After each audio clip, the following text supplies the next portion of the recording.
morning. Coffee Conversations with Greg J is on. Whew, wow, what a weekend of football. Did you all see those championship games?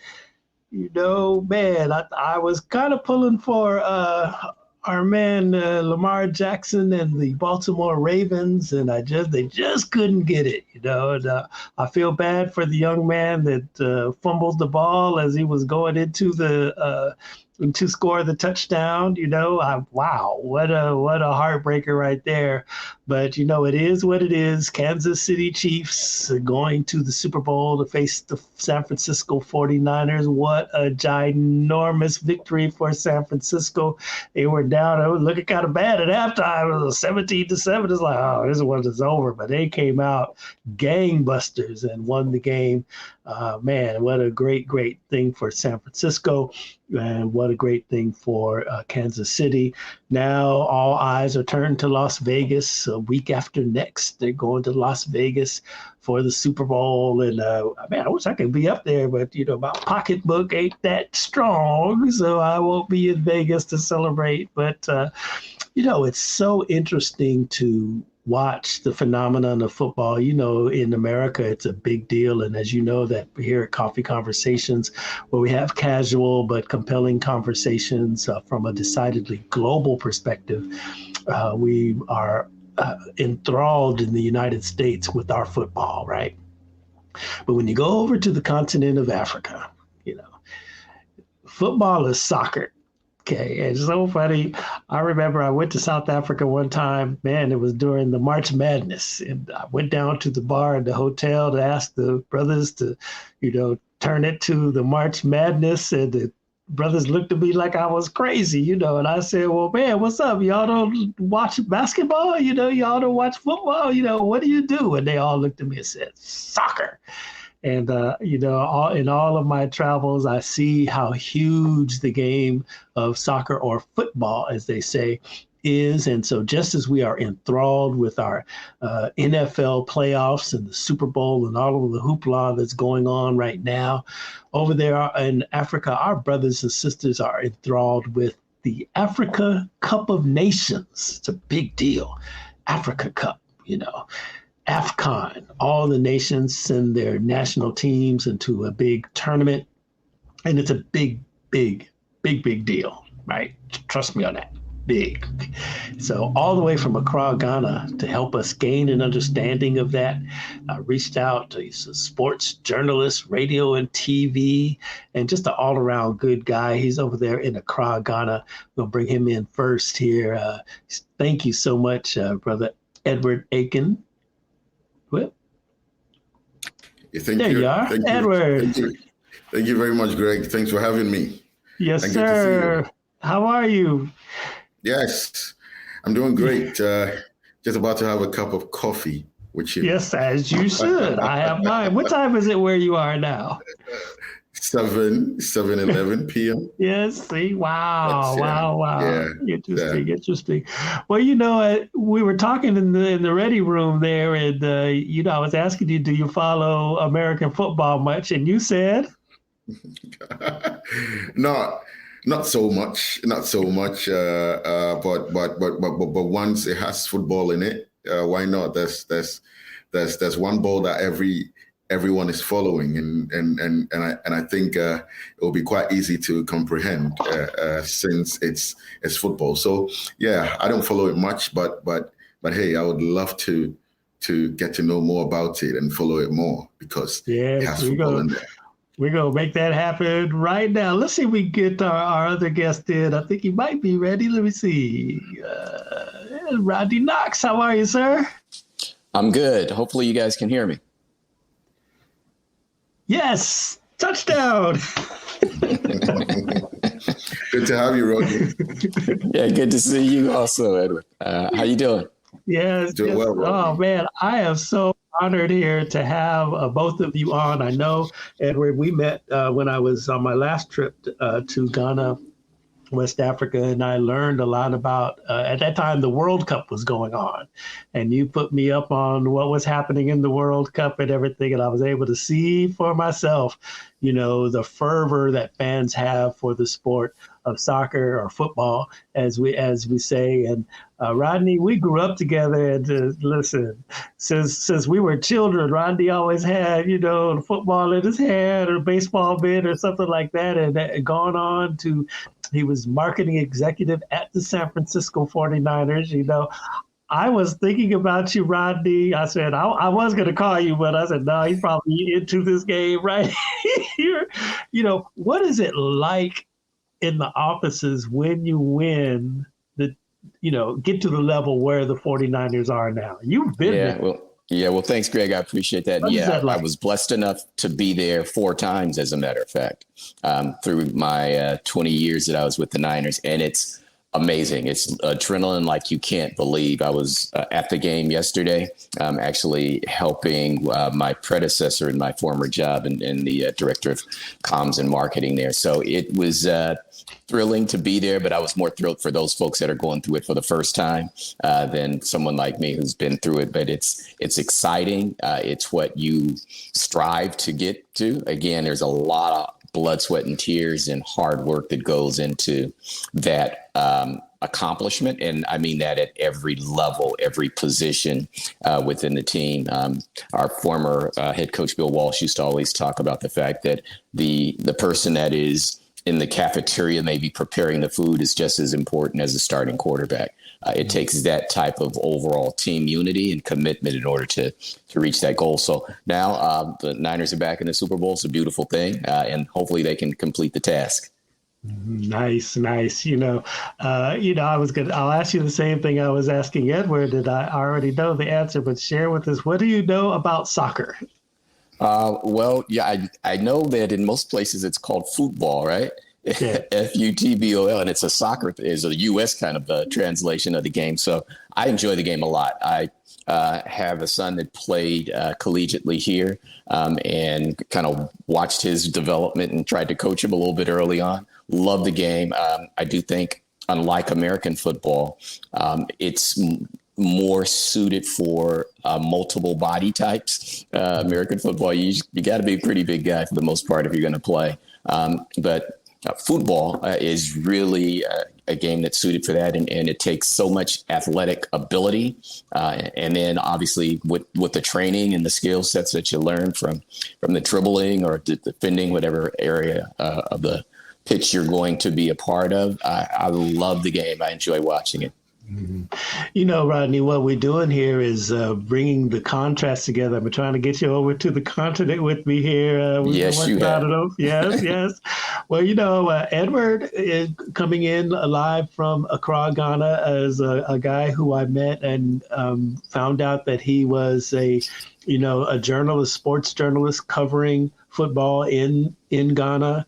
And definitely an expert and has a deep, deep passion for the sport. And I've shared the story with you also, how I found out that, football is what the brothers and sisters watch over there. They really don't care about us.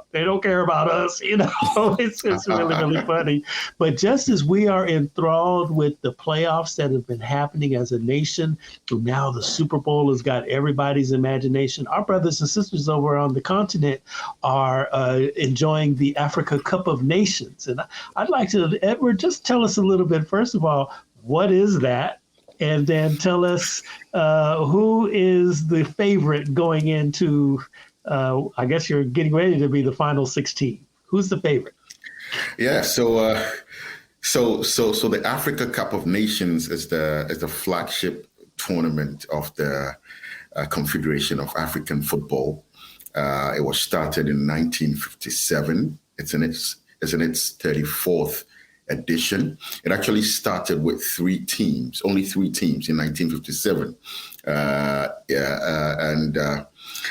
It's grown and gone through the phases.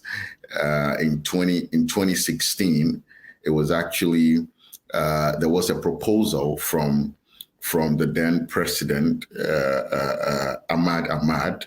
That's in 2019 to try and expand it and to cover 24 teams and also to host it during the summer instead of hosting it in January like we're doing now. And so those two proposals were actually approved in 2019. And so the tournament was expanded from 16 teams to 24 teams. So it gave a lot of opportunity for other countries to try and pitch their strength against the more established teams on the continent. As it stands now, the defending champion is Senegal. So they won the last edition in 2021. They defeated Egypt in the final, albeit the most successful team in the history of the Africa Cup of Nations is Egypt with 7 titles. And so it's really, it's not just a tournament, it is a celebration. And it's great to see how that display of culture, especially on during the opening and closing ceremonies, and even in and amongst the fans, you see different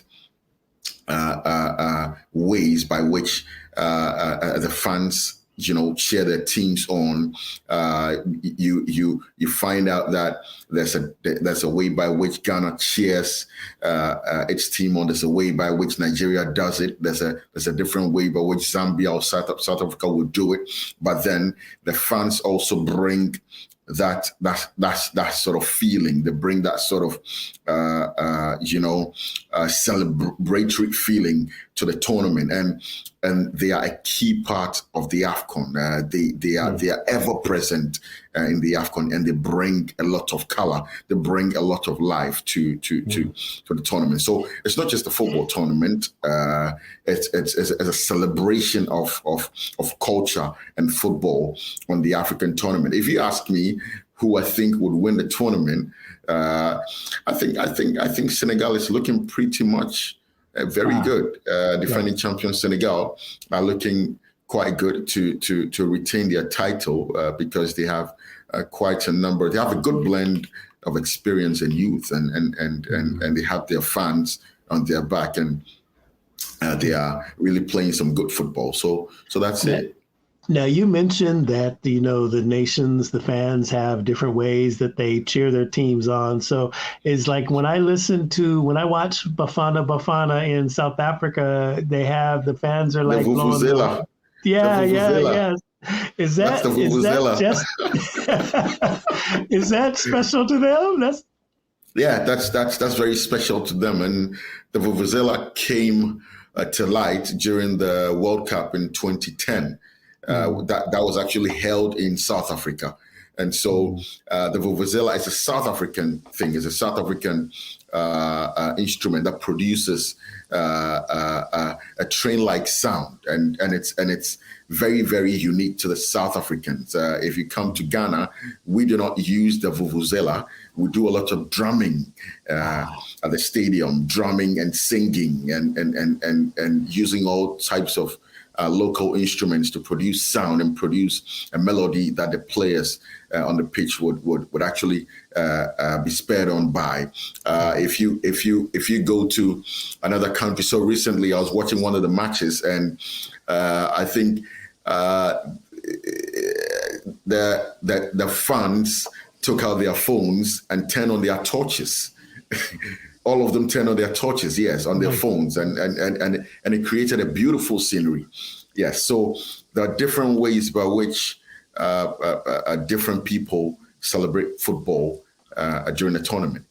Nice. Rodney, I was listening to the 49ers crowd. It was just mayhem going on in there. How loud was it? Yeah, you know what? It was interesting because a couple of our players after the game said that they were also moved by how loud the crowd was. They had never heard Levi Stadium that loud before. One of them even mentioned he was wondering if we were piping in sound, as some stadiums do, and particularly the indoor stadiums, just to make the sound that much crazy loud. But it's an outdoor stadium, so no roof, so it's hard to keep sound in. When you don't have that enclosed feeling. But yeah, it was very loud, very happy. And, we had been to the championship game, NFC championship game 3 of the last 4 years and hadn't been able to cross over. So this was there was a lot of built up frustration and excitement in those fans yesterday too. So it was good. But it's interesting to hear what Edward was talking about in terms of just sound, particularly during the games. That's one of the things I love about soccer here in the U.S. Many of the games that I go to, you have the same thing with the drums, that just constant move and drive. I think you even use the word melody. I love that because when you think about it, there's a flow to the game and they're flowing to that melody. Interesting. Now let's talk about celebrities here. I just got to tell y'all, okay, I know Taylor Swift is a worldwide star and all this here, but every time the doggone Kansas City Chiefs make a play, they show her up in the box. It's getting on my nerves. I've tweeted about it. I've spoken about it across my platforms. I know a lot of people in America feel that way. Edward, let me ask you, do you all have like celebrities that come to the football games and they capture the attention of, the fans who are there for the match? Yeah. So it's like I said, it's a celebration, and it's an end-to-end celebration. And because soccer is like a staple in Africa, everyone does follow it, from celebrities to the ordinary person on the streets. And what is normally done, and what was done for this tournament as well, is to bring together celebrities in the music space to do a theme song for the tournament. Nice. And so that was done this year, and you had a group from the Ivory Coast known as the Magic System, together with other stars picked from other countries, come together to do a beautiful tune as the theme song for the tournament. So that's how we try to blend the celebrities. We try to get them to be involved in soccer here in Africa. The football legends, yes, obviously, are constantly at the stadium watching their teams play, and really they're held in high regard by both fans and sets of players. So football in itself is entertaining. So there's a close bond between football and entertainment, and so celebrities find themselves, enjoying football and being part of it in different ways. Yeah, so that's how it is in Africa. Hey, Greg, I think Edward's going to have to send us a link so we could hear that song. I want to hear that. I will. You would love it. I'm sure we would. Yeah, I definitely want to hear it. Maybe Greg, you should in the have locker room. Greg, you should have it. Okay. Yes. If you just sit down, maybe I can play it before we can go. If you can do it. Okay. Rodney, talk about that though, the celebrity connection and everything to, our sports. Of course, there is that integration, right, of music Absolutely. And star power with our professional sports. Yes. Aren't you tired of Taylor Swift though? Well, here's the thing. A couple of things I'd say on that. Yeah, the confluence of sport and entertainment is such that many of the professional leagues here in the States say that they are in the entertainment business, of which their sport happens to be just one of the segments of their overall entertainment package. So I've heard that many times from sporting organizations. So that's the case. I'm interested when I first saw all the reporting about Taylor. I, like you, Greg, was like, okay, the focus should be on the game, not on the celebrity.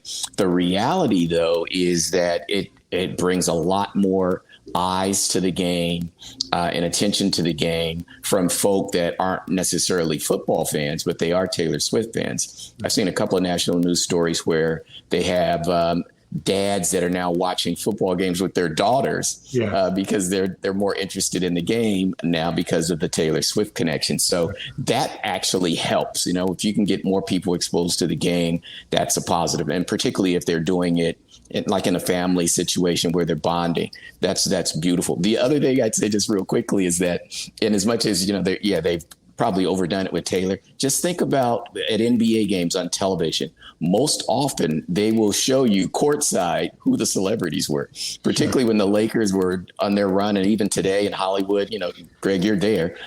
You know how that is. Celebrities and courtside drive the interest of the game.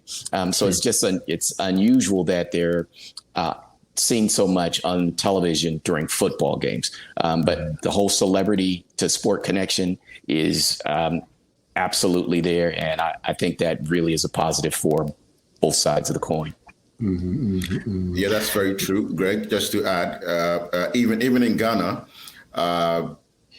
in terms of trying to drive traffic to the stadiums or the stadia, celebrities are a key component. Celebrities are constantly contacted to either perform in the stadia,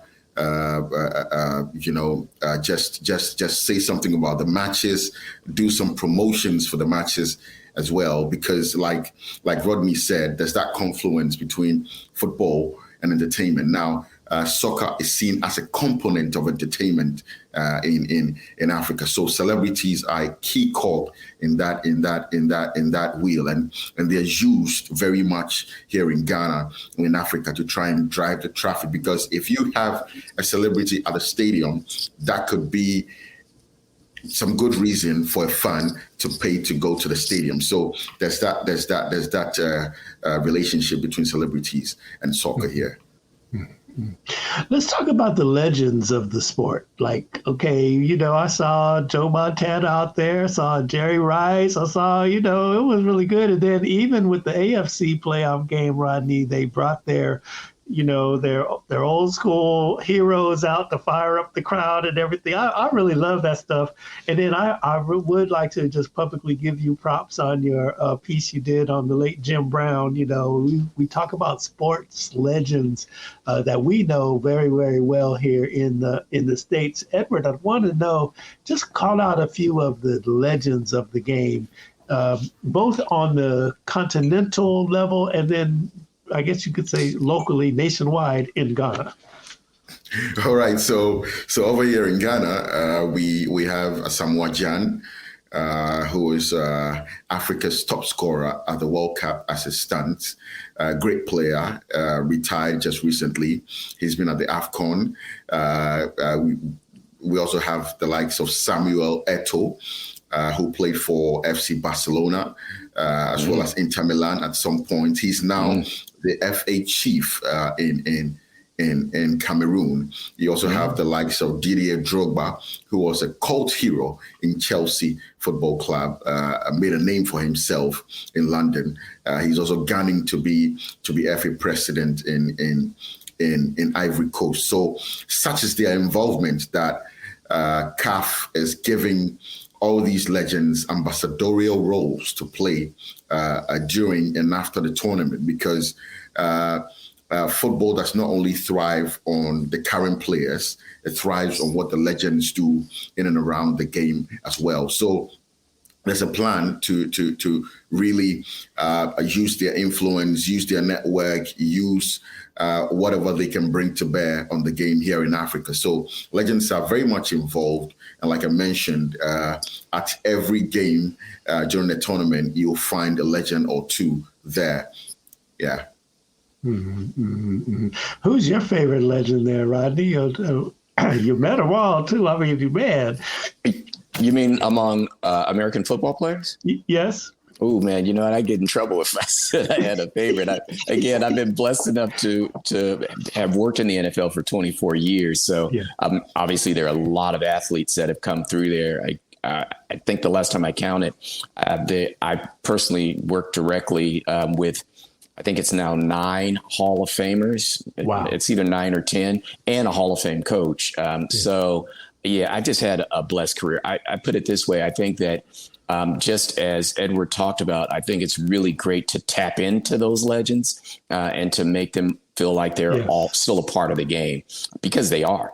Most of the guys that are playing now looked up to those guys as they were coming through. And I saw, as an example, I saw a moment right before kickoff at the 49ers game yesterday. Greg, you mentioned Joe Montana, our great quarterback was there.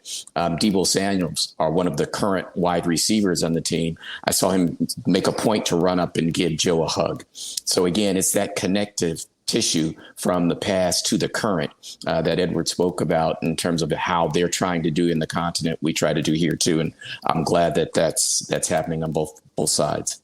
Mm-hmm. The same for me. I mean, being in a radio business for, a few decades, I was asked a question the other day is like, who's the most famous person that you've met? And I was like, oh my goodness, where you want to start? Yeah. And, like, and not only that, for but Stevie Wonder, who do you want to offend? You best just kind of stay right in the middle. That's right. Yeah. So much, man, what am I trying to say to you? Where is the largest football stadium in Ghana? Like, what is the palace of football in Ghana? Okay, so that should be in Kumasi. So Kumasi is like the second largest city in Ghana after the capital city. I think I will call that the spiritual home of football in Ghana, because anytime there is a tough match that the Black Stars would need to win and have to win, that's the venue they will choose. And when they play there, they play with some kind of verve and spirit, and they win almost every match that they play there. That's not in the capital city. That's outside the capital city.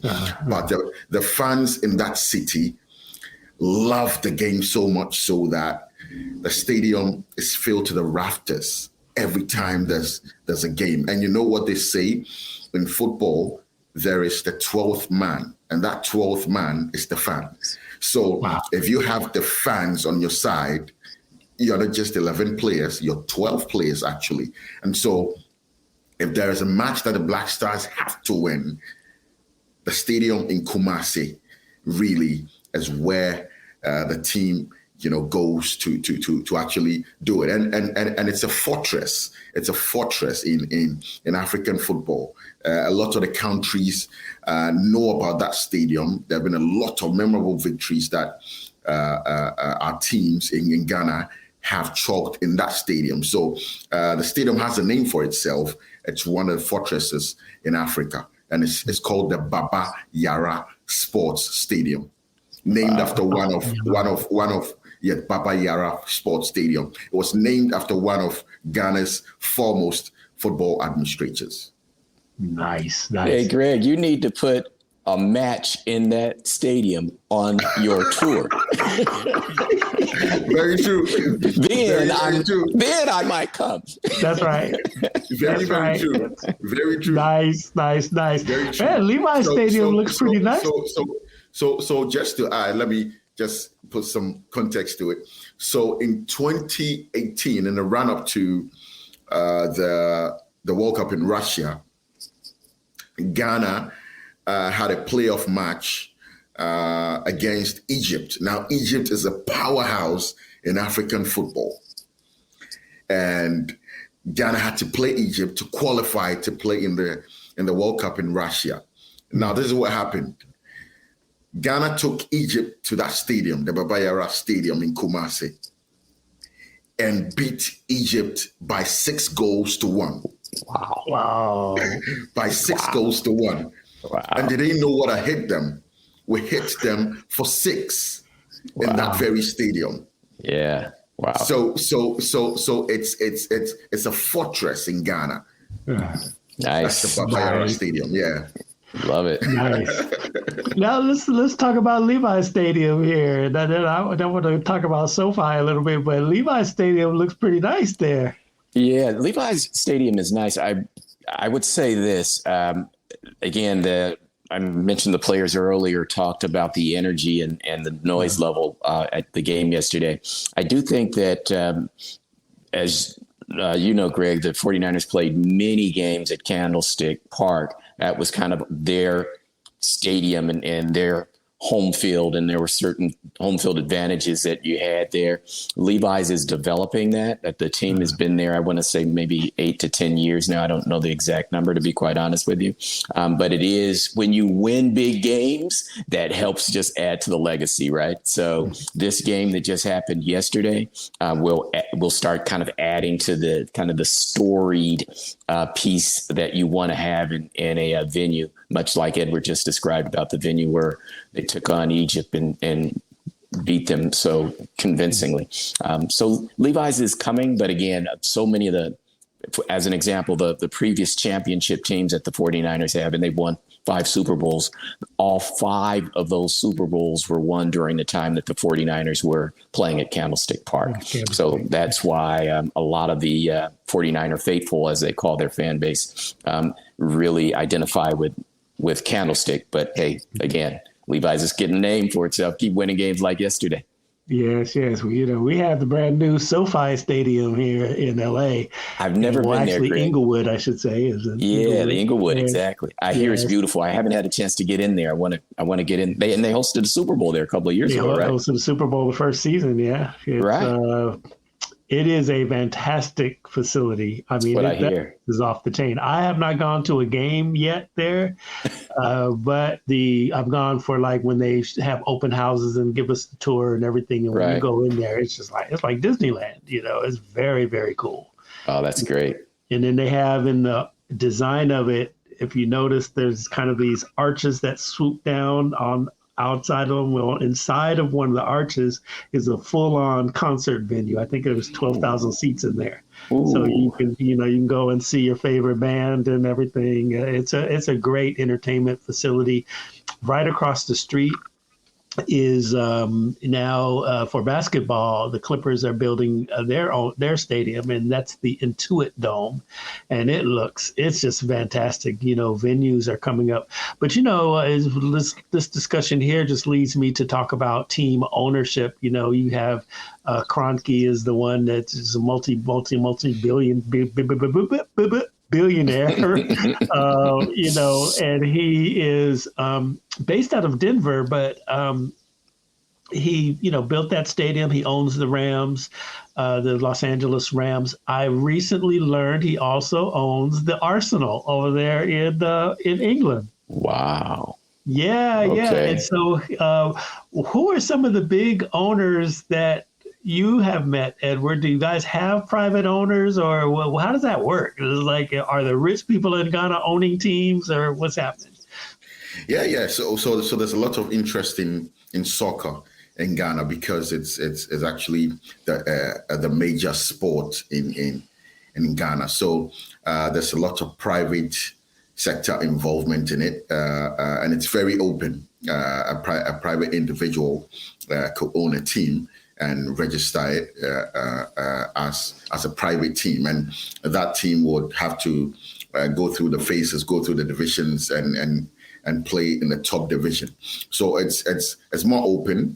Government does not have absolute control of that space, an open space. You can register a team at the FA, put it together, have the structure, have the management, and you're in business. So there's a lot of private sector involvement in when you go to the FA, a lot of the executive committee members at the Ghana Football Association own teams, or they manage teams for other people. So that's the subculture here in Ghana. Private sector plays a lot in that space of ownership. Yeah. Football. Hey, Greg, if I could, I want to ask Edward, how many divisions do you guys have? Okay, so there's the second division. Right. There's a second division. Then from the second division, there's a middle league. Oh, okay. Yes. So after the middle league is a top division. Gotcha. Okay. Yes. So in all, there are about 3 divisions, if memory serves. But then you have the very lower division, the cult level, academy level competitions that try and develop the talent for for these teams who play in the recognized divisions. Got it. Mm-hmm. What about college, collegiate? Is football? Do you have collegiate soccer over there in Ghana? Yes. So college soccer, once upon a time, was quite vibrant in the country, but over the years, it's actually waned a bit because of a lack of funding, consistent funding to really hold it. But then at that level, it's important to have collegiate football because that's where a lot of the talent is developed and identified and really moved on, so to speak. So some of the talents, for example, Samoa Jan that I mentioned, came through collegiate football back in the day. Yeah. So we had what we call the academicals. Academicals was made up of players drawn from different colleges, different high schools to make a national sort of high school team. And that was quite successful, produced a number of players, but then there was no real sustainability to it. And so that pipeline just broke off. And now there's a lot more of the academy system trying to identify and develop talents here in Ghana. Yeah. Wow, that's really something because over here, collegiate football is enormous, eh, Rodney? Yeah. Well, collegiate football is, and collegiate soccer, as they say here, is too. Now, again, that is part of that pipeline that you need to have. You're developing the talent that's going to play at that highest division, at the highest level. I know that the MLS here has tried to mimic that model and have academies. And so some of the better high school players here in the state end up actually in the MLS academies. And I would imagine the same holds true in Ghana, huh, Edward? Yeah. So the in Ghana, there's really no established pipeline. Okay. Or there's no natural progression to say once you are in college, when you're done, you move on to this team to play in their academy. Why? Because most of the teams do not have academies. Most of the teams do not own academies. So a lot of the development is done by what we call codes football. So codes football is some kind of a community-based lower league football. Okay, that's codes football, and that's where you have boys in the community, come together, try and create a league, play, and then the scouts from these teams go to these football matches to identify talent and then bring them to their teams and try to develop them. Okay, so there's no natural progression in Ghana from high school to the top division. Gotcha. Okay. Yeah. Young Nathaniel is watching. He's out there in Senya, Ghana. We visited him at his school and everything, and I know he is a rabid football fan. And I can't remember the name. And there was a very famous player in Ghana that lost his life, I guess, a year or so ago. And I remember that Daniel was very much taken aback by that. I was one of his heroes and maybe even came from his area. Do you remember this story there, Edward? Yes. And hi, Nathaniel. Good to see you join us. So his name is Christian Achu. Yeah, he was involved in the earthquake that happened in Turkey last year. Yeah, brilliant, excellent left-footed player. Rose to the highest. Was actually voted player of the tournament for AFCON 2015 or 2017. So such was his talent. Yeah, such was his talent. Very talented young man. Played in the English Premier League in England. Played for Newcastle, which is also a traditional team. was one of the very first names on a team sheet whenever the Black Stars was playing. Was an impact player when any time he played, and really he had influence on and off the field. Brilliant player, amazing human being, and we were all thrown into a state of sadness last year. May his soul rest in peace. Absolutely. Yes, absolutely. It's really, really something to actually see, the heroism and influence that the stars in Ghana have on the young people out there in Ghana, just like they have here, in the United States. I want to ask you also the connections from African football to what we see happening in England. The activist in me hates it, but I see it's necessary. Why is the Premier League considered so much, I guess, higher than other African football? Am I asking that correctly? Why is the Premier League so the bee's knees out here, And let me ask you, is it the same with the MLS, Rodney? Do MLS players strive to get into the Premier League? Why is the Premier League such a boss? So the short answer is yes, but I'll let Edward go into more detail before I go in on my end.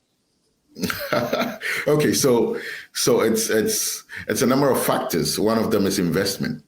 So there's a lot of investment that goes on there. Some time ago, I think about 10 years ago, I was doing a research and I found out that football was the fourth major export out of the UK. The fourth major export. So it's football is a big deal, and club football is a big deal in that country.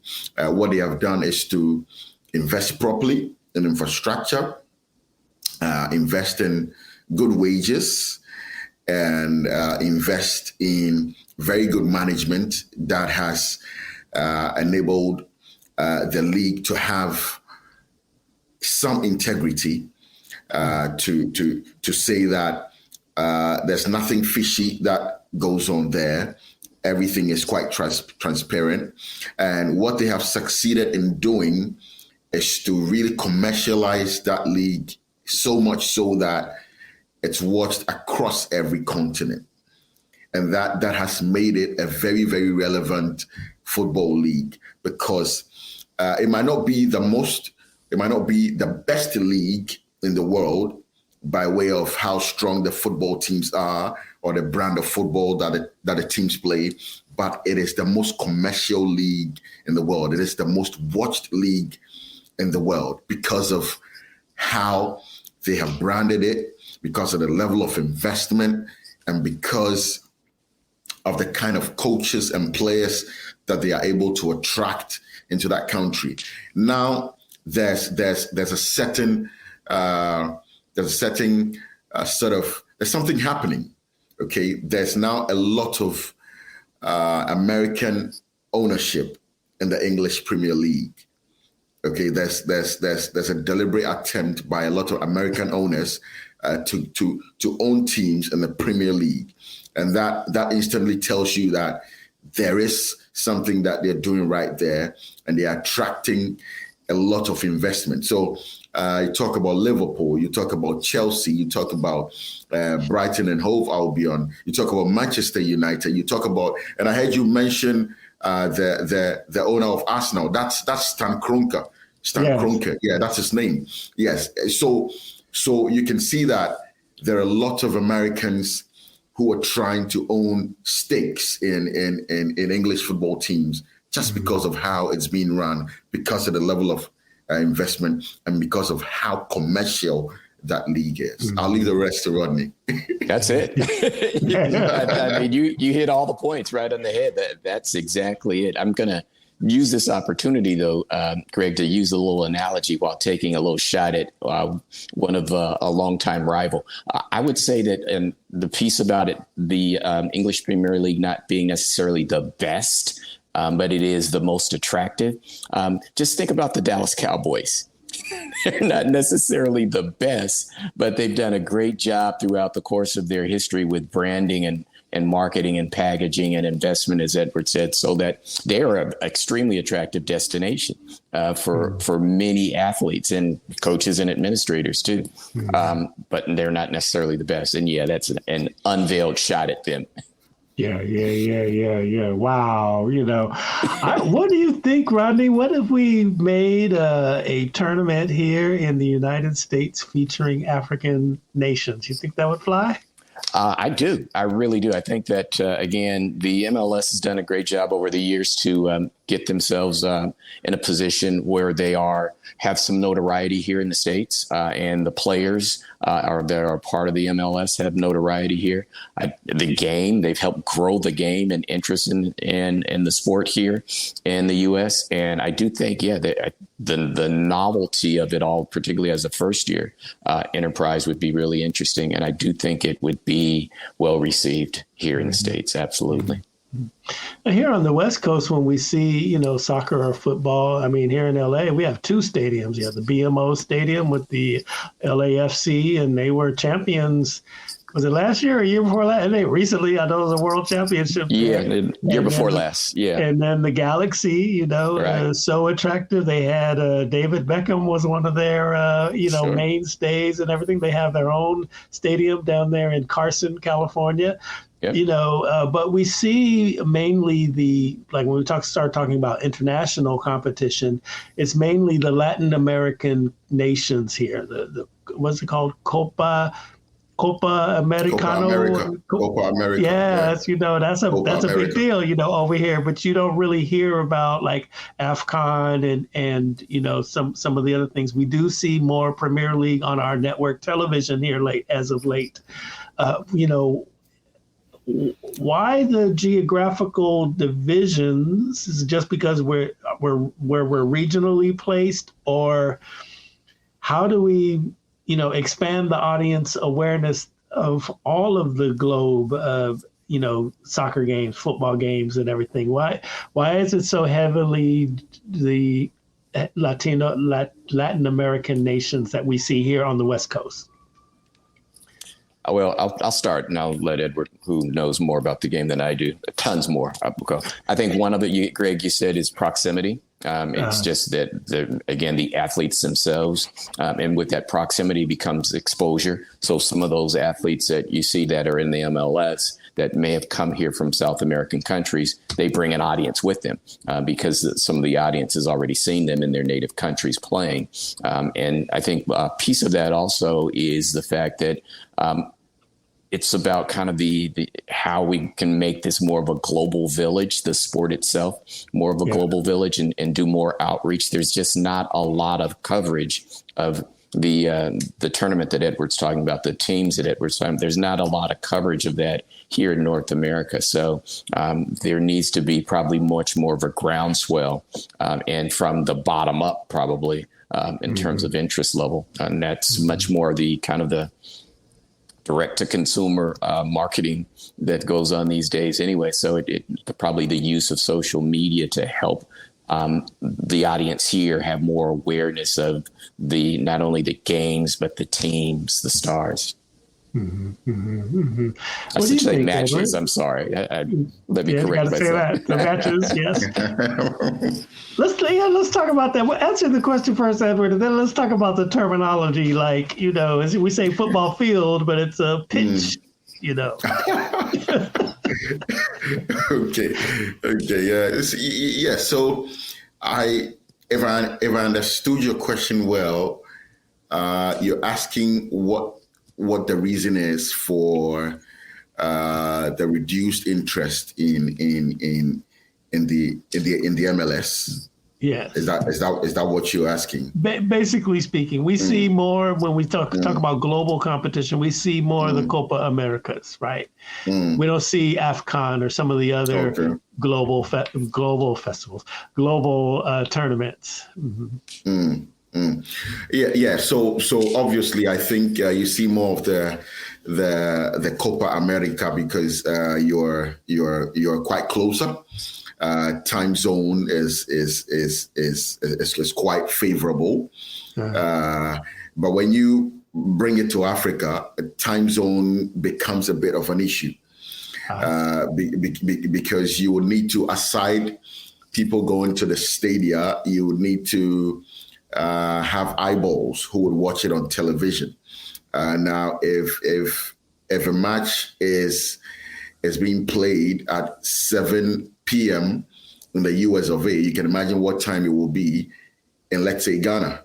Sure. Okay, Ghana would be asleep by then. How many people would really be awake to watch that football game? It might just be a handful.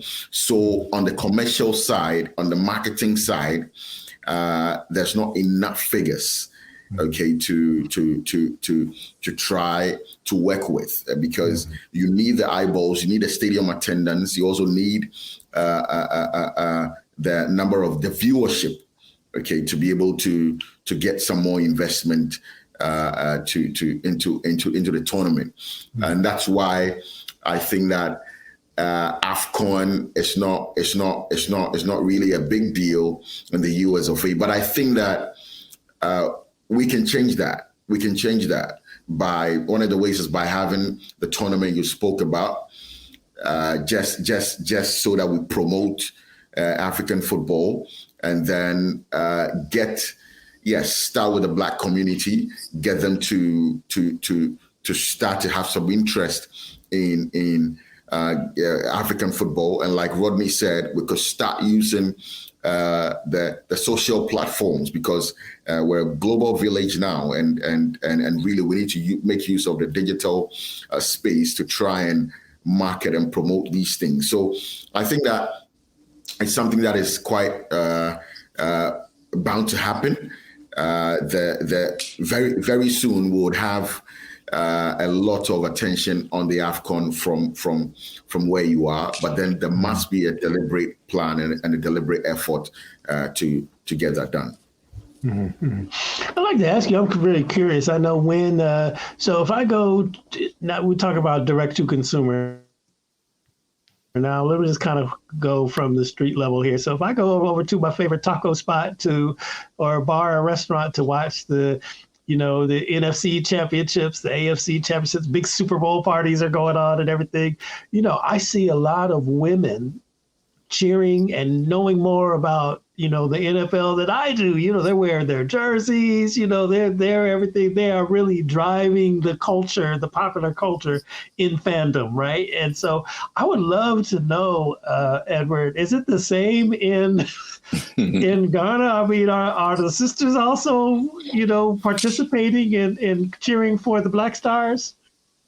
Yeah, so it's really something that is growing really fast. The interest of women in football is very, very fast growing. It's not at the level of the men yet, but you have a handful of women following football. Now, in terms of the fans, in Ghana, there are different supporter groups in Ghana, and these supporter groups are made up of males and females.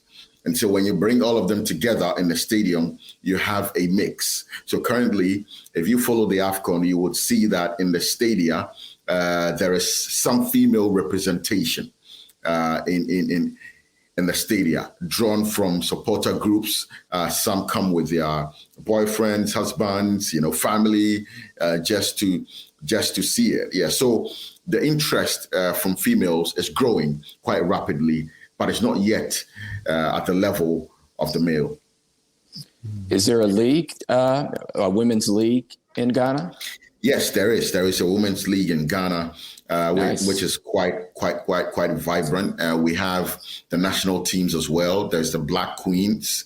We have the Black Princesses, Black Maidens, who have been competing in the World Cup and all that. So there is a strong women's league in Ghana as well. Nice. Good. Because women's soccer here seems way more popular than men's. Would you agree, Rodney? Just in terms of sheer numbers, it isn't. But in terms of probably the enthusiasm. Yes. And I think a lot of that is, again, just the success that the women's team has had. They won a lot of World Cups over the last years, and the men haven't broken through and become victorious. And as you know, in this country, it's everyone wants to support the winner, the champion. So that has something to do with it. And the women have been wonderful. They really have been, not only in terms of representing the country on the pitch, but also off the pitch. And they have rallied around human rights issues, which you got to respect completely. So I think they stand for so much more than just their accomplishments on the pitch. Mm-hmm. All right, we're winding down. I have one more question for both of y'all, but Edward, I know, are there any questions you'd like to ask Rodney Knox about American football that you may be curious? Because he's that guy. He's been there, done that. Show us a ring, Rodney. Come on, you got one?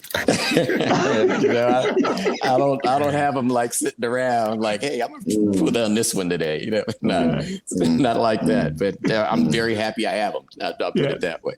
Yeah. Very blessed. Yeah, good. But I think that among the three of us, there should be something that can bridge the gap between football in the diaspora, i.e., Africa, and football in the U.S. I think that we need to wrap our heads around something that we can do or produce to really bridge that gap, because both continents need that, and really I believe that it would present a lot of opportunities for young talents in Africa to also have that exposure, and also get to the United States to ply their trade and to play football or play soccer. Yeah. So I think that's what we need to be thinking about. How do we bridge that gap? What do we do to bridge that gap? Yeah. And I'm also excited that Rodney is a sports marketing executive. In my very early years, I worked with a sports consultancy firm that was into sports marketing in Ghana. Yeah. So it's an avenue that really we could also look at to try and grow the landscape in Africa and Ghana. Yeah. Yeah, sure. So, well, I love the fact that as opposed to posing a question, you're talking about maybe solutions, which is great, or opportunities that we could try to kind of put our minds together and see what we come up with. So good talking with you on this cast, Greg. Thanks for getting us together. And certainly this won't be the last of our conversations. Absolutely. Rodney, you going to Vegas? Not at this moment. Now, once it gets closer, I may get the urge. But as of right now, again, I feel like this is sort of this current administration and all those folks that are working. This is their moment. This is their time. My time has come and gone. And again, it was a beautiful, great, fantastic time. But this is their moment. Nice. Yeah. Well, congratulations, San Francisco 49ers going to the Super Bowl. Yes. We'll see what happens there. And thank you so much, Edward, for joining us all the way from Accra, Ghana. And thank both of you for helping us, understand these paradigms of sport. It's interesting because for me, Edward, where can we watch the AFCON? I see the highlights on YouTube, but do you know of any maybe global networks that we can try to access in order to see the games? Yeah, so I think Sky Sports has the rights. Sky Sports has the rights. On the continent, we're accessing it through New World TV and DSTV.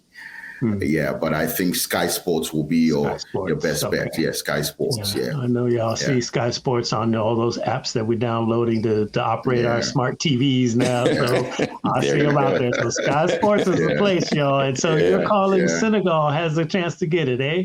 Yeah, Senegal has the chance. They have a good blend of experience and youth. They have a coach who has been at the helm for close to a decade, knows the team well.